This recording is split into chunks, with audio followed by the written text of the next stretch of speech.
राहुल गांधी वायनाड का एमपी था, लेकिन क्या यहाँ में उनका कोई घर है? यहाँ में वो कम से कम साल का 2 महीना यहाँ रहता है।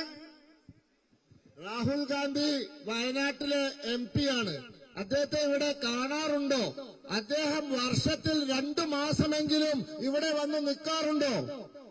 आप लोग क्या उनको मिल सकता है? നിങ്ങൾ അദ്ദേഹത്തെ കാണാറുണ്ടോ? क्या मिल सकता है आप लोग उनको? കാണാറുണ്ടോ?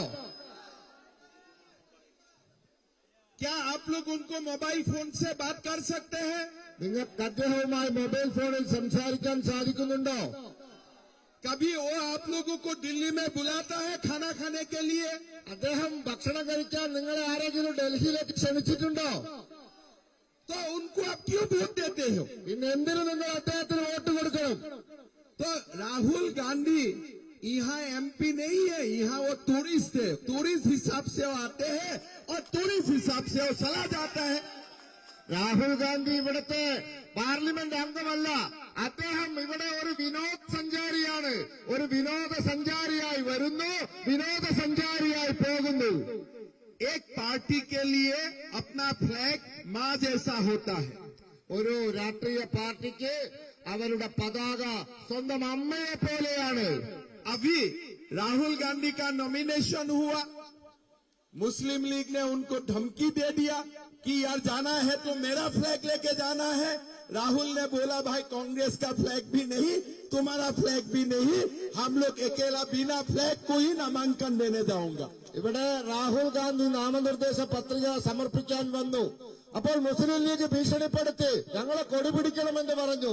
രാഹുൽ ഗാന്ധി പറഞ്ഞു ഞങ്ങളും കൊടി പിടിക്കുന്നില്ല, നിങ്ങളും കൊടി പിടിക്കണ്ട, കൊടിയില്ലാതെ നമുക്ക് പോയി നാമനിർദ്ദേശം കൊടുക്കാമെന്ന്. आप लोग बोलिए, क्या Indian Muslim league Narendra Modi को धमकी दे सकता है? നിങ്ങളെ ഒന്ന് ആലോചിച്ചു നോക്കൂ.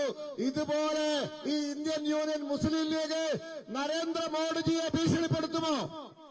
क्या सकता है? धमकी दे सकता है? സാധിക്കുമോ? अरे मोदी जी को छोड़िए, अगर असम में इंडियन मुस्लिम लीग मुझे धमकी देता है, मैं उनको जिन्ना का साथ पाकिस्तान भेज दूंगा. सीधा बात है. എങ്ങാനും നരേന്ദ്രമോദി പോകട്ടെ, അവർ ആസാമിൽ ഉണ്ടെങ്കിൽ എനിക്കെങ്ങാൻ ഭീഷണി അവർ മുഴക്കിയിരുന്നെങ്കിൽ അവരെ ഞാൻ ജിന്നയുടെ പിന്നാലെ പാകിസ്ഥാനിലേക്ക് പറഞ്ഞയക്കുമായിരുന്നു. आज केरला में राहुल गांधी ने तुष्टीकरण का राजनीति किया, अपना फ्लैग भी इस्तेमाल नहीं किया. 2 दिन का बाद होगा, इंडियन मुस्लिम लीग कांग्रेस को बोलेगा तुम्हारा नाम बदल दो, और नाम भी राहुल गांधी से पप्पू गांधी कर देगा. ഇന്നലകളിൽ മുസ്ലിം ലീഗ് ഭീഷണിപ്പെടുത്തിയപ്പോൾ കോൺഗ്രസ് സ്വന്തം പതാക ഉപേക്ഷിച്ചു. നാളെ മുസ്ലിം ലീഗ് ഭീഷണിപ്പെടുത്തും, നിങ്ങൾ ആ രാഹുൽ ഗാന്ധി എന്ന പേര് മാറ്റി പപ്പു ഗാന്ധി എന്നിട് എന്ന് മുസ്ലിം ലീഗ് ഭീഷണിപ്പെടുത്തും. ये लोग वोट के लिए इतना नीचे जा सकता है.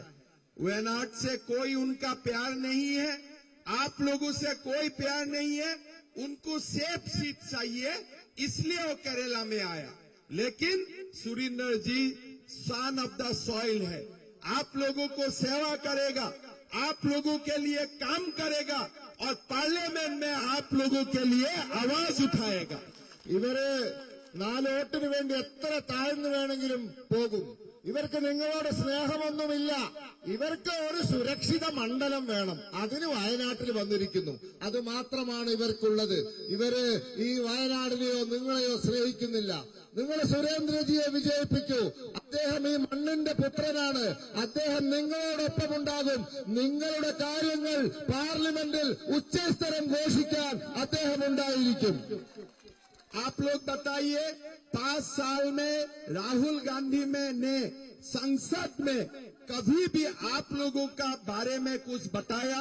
നിങ്ങളൊന്ന് പറയൂ, രാഹുൽ ഗാന്ധി എപ്പോഴെങ്കിലും പാർലമെന്റിൽ വയനാടിന്റെയോ നിങ്ങളുടെയോ കാര്യം അവിടെ ഉയർത്തിയിട്ടുണ്ടോ? कोई उन्होंने नया प्रोजेक्ट लाया? എന്തെങ്കിലും പുതിയ പദ്ധതിയോ പരിപാടിയോ കൊണ്ടുവന്നിട്ടുണ്ടോ? कोई नया काम हुआ यहाँ में? ഇവിടെ എന്തെങ്കിലും പുതിയ കാര്യങ്ങൾ ചെയ്തോ? कुछ काम नहीं हुआ.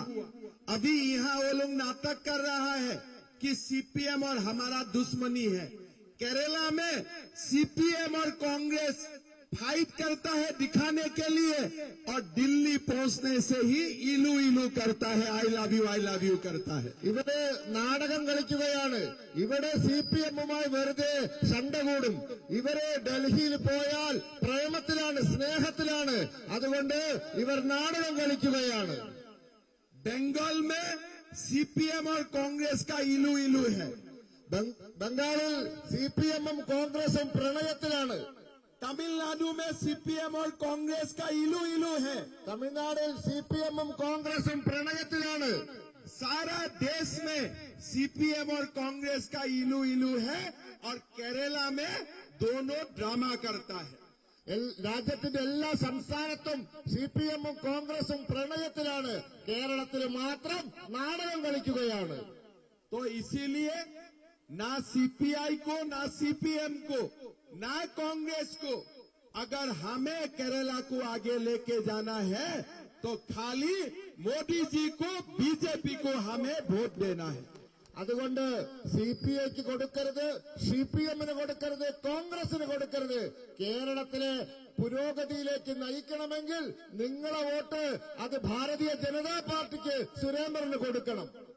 भाई और बहनों, मैं यहाँ आके देख रहा, जब मैं रोड शो में आ रहा था, लोगों का जो एक उत्साह था, उमंग था, मैं बता सकता हूँ कि केरला में हम लोग अगर सोचा था कि थोड़ा दूर में चेंज होगा, ऐसा नहीं। केरला में राजनीति का परिवर्तन बहुत जल्दी होने वाला है। സുഹൃത്തുക്കളെ, ഞാനിവിടെ വന്നു.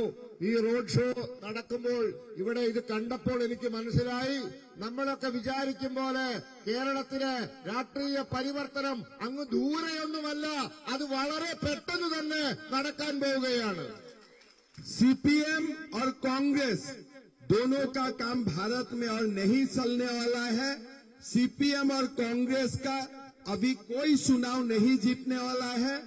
मोदी जी प्रधानमंत्री बनेगा, और मोदी जी का प्रधानमंत्री बनने का साथ साथ 2026 में केरला में हमें बीजेपी का सरकार भी बनाना है। കോൺഗ്രസിന്റെ കമ്മ്യൂണിസ്റ്റുകാരുടെയും കളിയൊന്നും നടക്കാൻ പോകുന്നില്ല. അവർ തെരഞ്ഞെടുപ്പുകളിൽ തോൽക്കും. തെരഞ്ഞെടുപ്പിൽ ബിജെപി തന്നെ ജയിക്കും. 2026 കേരളത്തിൽ ബിജെപി സർക്കാർ അധികാരത്തിൽ വരും. 2016 का पहले लोग बोलता था कि असम में कभी बीजेपी का सरकार नहीं बन सकता है। किस लिए?